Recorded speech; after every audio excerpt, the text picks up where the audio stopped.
सुखता नस त पिया द तनी रस न त जाम हो जाई।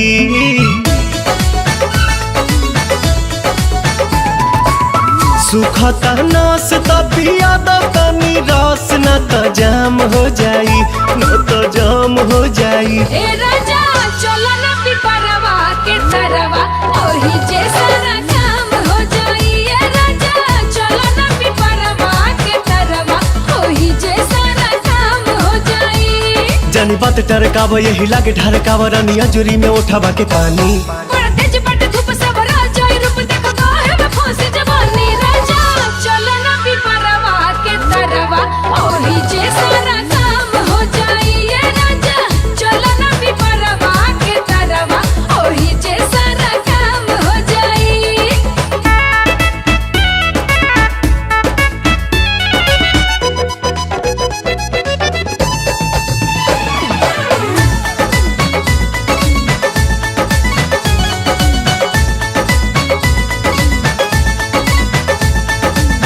ओढ़ा के ओढ़निया तू काटे दाना चनिया, तुहरो के आई मजा आए हो मोरे धनिया।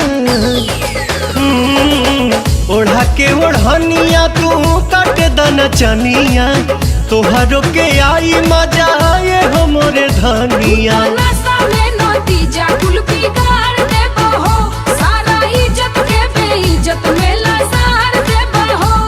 कहीं इतना डेरालू तू तो झूठे अगर आलू रानी कहतानी बात हम सही।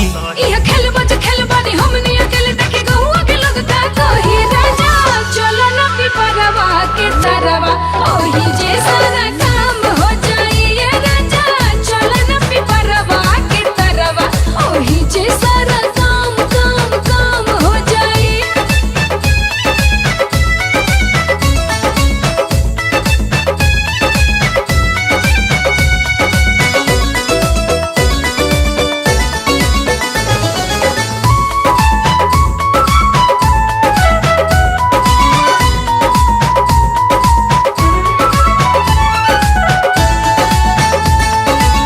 गाल धके मस कब तबे जाके घस कब, सपना में देखल चीज सोझावा से चस कब।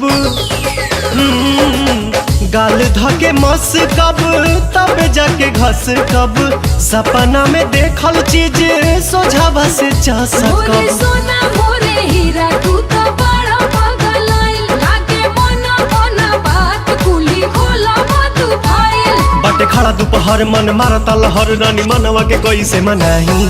छोड़ जाए दाई जान चल कइला ने मन अब कइला न जाता नहीं। राजा चलो ना पिपरवा के तरवा ओही जे सारा